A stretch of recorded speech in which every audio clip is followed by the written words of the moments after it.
বাধ্যতামূলক করার জন্য এনসিপি তার ইশতেহারে উল্লেখ করছে। একটি দীর্ঘ সময় বাংলাদেশের নারী প্রধানমন্ত্রীর শাসনামল আমরা দেখা সত্ত্বেও সেই অর্থে তৃণমূল থেকে উচ্চ পর্যায় পর্যন্ত নারীর ক্ষমতায়ন, তার থেকেও বেশি করে বলতে গেলে নারীর নিরাপত্তা এবং অধিকারের যে নিশ্চয়তা সেটা পরিপূর্ণভাবে কখনোই দেখা যায়। তৃণমূলের নারীরা এখনও সে আগের মতোই সমস্যাগুলো তাদেরকে ফেস করতে হয়। নারী শিক্ষার হার আগের চেয়ে তুলনামূলক বাড়লেও আমরা গত কয়েক বছর ধরে এটা খেয়াল করেছি, বিশেষ করে করোনা পরবর্তী সময়ে, যে বাল্য বিবাহের হারটাও পুনরায় বেড়ে গিয়েছে এবং একই সাথে খুব কম বয়সে দেখা যাচ্ছে মাধ্যমিক পর্যায়ে নারী শিক্ষার্থীদের ঝরে পড়ার সংখ্যাটাও নেহাতই কম না। একই সাথে আরেকটু জিনিস সেখানে উল্লেখ করতে চাই, আমরা অনেক নারীদের দেখি যারা উচ্চশিক্ষা শিক্ষিত হয়ে যায়, যারা স্নাতকোত্তর পর্যন্ত পড়াশোনা করতে পারলেও তার পরবর্তীতে সেই সমস্ত নারীদেরকে আমরা আর কর্মক্ষেত্রে দেখতে পাই না। অনেক নারী শিক্ষার্থী বদলি জড়িত কারণে অন্য শহরে গিয়ে থাকতে হবে, তার পরিবার থাকলে কিংবা দেখা যায় যে চাকরির প্রস্তুতিকালীন সময়ের জন্য যে ভরণ পোষণ বা তার নিজের যে একটা চলাচলের খরচ, এই সমস্ত বাধার কারণে উচ্চশিক্ষা শেষ করার পরও নারীদেরকে আমরা কর্মক্ষেত্রে দেখতে পাই। এছাড়া নারী নিরাপত্তা জড়িত যে সমস্ত সমস্যা সেগুলো তো রয়েছে। রাস্তাঘাটে ইফটিজিং কিংবা অন্য ধরনের যৌন হেনস্থার পাশাপাশি সাইবার বুলিং এবং সাইবারের বিভিন্ন ছবি বা ভিডিও ধরনের মাধ্যমে এআই ব্যবহার করে নারীদের নিরাপত্তা হরণ করা হচ্ছে। আইনি ব্যবস্থা এখনো কিছুটা জটিলতা রয়েছে। আইন নারীদের সপক্ষে যদিও আইন তৈরি হয়েছে, কিন্তু সেই আইনকে বিচার বিভাগে নিশ্চিত হতে দেখাটা কিংবা নারীর সাথে ঘটে যাওয়া কোনো সহিংস ঘটনার একটি বিচার সুস্পষ্টভাবে উদাহরণ হিসেবে সেট হতে আমরা কখনো দেখিনি। এর ফলে অপরাধীদের মনে সবসময় তার একটা আশঙ্কা পেতে থাকে যে অপরাধ করলেও তারা হয়তো পার পেয়ে যেতে পারে। এনসিপি এই সকল বিষয়কে অ্যাড্রেস করার চেষ্টা করেছে এবং ইশতেহারে আমরা এখানে অনেকগুলো বিষয় রয়েছে নীতিমালা থেকে, সবগুলো হয়তো এখানে উল্লেখ করা সম্ভব হবে না, কিন্তু এনসিপি তার ইশতেহারের মাধ্যমে 5 বছর মেয়াদে তারা নারীর জীবনে নিরাপত্তা, অধিকার এবং তাদের যে ক্ষমতার যে ভাগ, এটা আমরা কীভাবে নিশ্চিত করতে পারি তারা একটা বেসিক নীতিমালা এনসিপি নির্ধারণ করেছে। নীতিমালার সমর্থন প্রথমে যদি আসি তাহলে সামাজিক, রাজনীতিক এবং অন্যান্য জায়গাতে নারীর অংশগ্রহণটা অনেক বড় একটা বিষয়।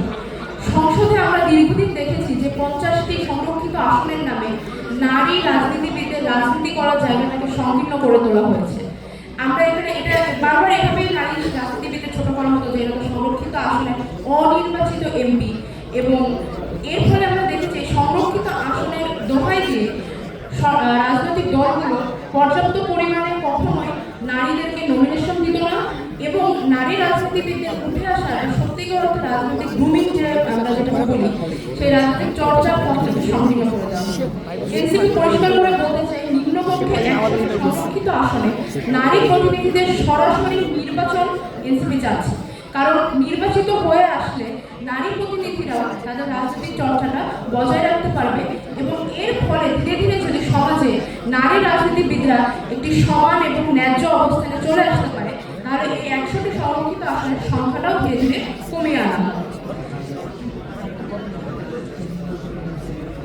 এছাড়াও আমরা দেখতে পাই যে রাজনীতি করার ক্ষেত্রে আমরা যারা নারী রাজনীতিবিদরা রয়েছে, আমরা দেখতে পাই যে সাইবার বুলিং ছাড়াও সরাসরি হামলার হুমকি, পরিবারের ওপরে হামলার চেষ্টা করা কিংবা যে কোনো ধরনের চরিত্র হননের চেষ্টার ফলেও আমাদের আসলে আইনি সাহায্য নেওয়াটা অনেক সময় ভিকটিম শেমিং কিংবা এই অনলাইন বুলিংয়ের কারণে কাজটা কঠিন হয়ে যায়। শুধুমাত্র আমাদের জন্য না, সমাজের সকল শ্রেণী নারীদের ক্ষেত্রে এটা দেখা যায়। এমনকি খুব বড় বড় মানবাধিকার বিরোধী অপরাধের শিকার যখন নারীরা হয়, সেখানেও ভিকটিমের পরিচয়টা চাইলেই ফাঁস করে দেওয়া সম্ভব। এখন অনলাইনে যুগ, খুব সহজেই ভিকটিমের পরিচয় ফাঁস হয়ে যাচ্ছে, সেখানে আরও বেশি করে সেই ভিকটিমের জীবন ঝুঁকিতে পড়ছে, ভিকটিমের পরিবার সামাজিকভাবে নিরাপত্তা ঝুঁকিতে পড়ে যাচ্ছে। সেখান থেকে ভিকটিমদের ব্যক্তি পরিচয় গোপন রাখার জন্য গণমাধ্যমের নীতিমালা জারি করার ব্যাপারে এনসিপি তার ইশতেহারে বলছে। আইনি সাহায্য যখন আমরা নিতে চাই তখন দেখা যায় যে পর্যাপ্ত পরিমাণে নারী পুলিশ না থাকা কিংবা আলাদা করে নারীর প্রতি সহিংসতা প্রতিরোধের জন্য কোনো কার্যকর সেল না থাকার কারণে নারীদের থানাতে কিংবা অন্যান্য আইনি মাধ্যমে সাহায্য চাওয়াটা নারীদের জন্য একটু অস্বস্তিকর হয়ে ওঠে। অনেক সময় অনেক ধরনের অপরাধ নারীর সাথে যা ঘটে যায় সেগুলো তারা পর্যাপ্ত এবং সহানুভূতিশীল পরিবেশের অভাবে নারীরা প্রকাশ করতে পারে না। এই জন্য আমরা দেখতে পাই নারীর সাথে ঘটে যাওয়া অনেক সহিংসতা এবং অপরাধ যেটা আসলে বিচারের আওতায় আসছে না। সেই ক্ষেত্রে প্রতিটি থানায় নারী সহিংসতা প্রতিরোধ সেল এবং নারী পুলিশ নিয়োগ বাধ্যতামূলক করার জন্য এনসিপি তার ইশতেহারে বলেছে।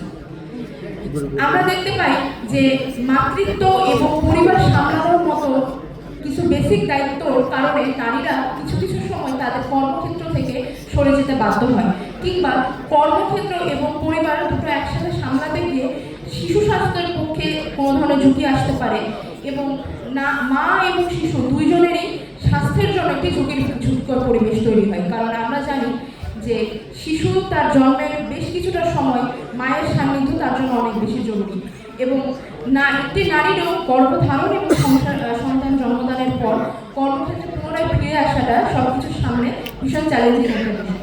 সেখান থেকে সকল প্রতিষ্ঠানে পূর্ণ বেতনে 6 মাসের মাতৃত্বকালীন ছুটি এবং 1 মাসের পিতৃত্বকালীন ছুটি বাধ্যতামূলক করার জন্য এনসিপি তার ইশতেহারে উল্লেখ করছে। কারণ এই সময়ে মায়ের এবং সন্তানের পিতার খুব জরুরি, এটা একটা পিতার জন্য যে সে তার সন্তান এবং তার স্ত্রীর সাথে এই সন্তান জন্মদানকালীন সময়ে একটি পূর্ণাঙ্গ সময় সে দিতে পারবে।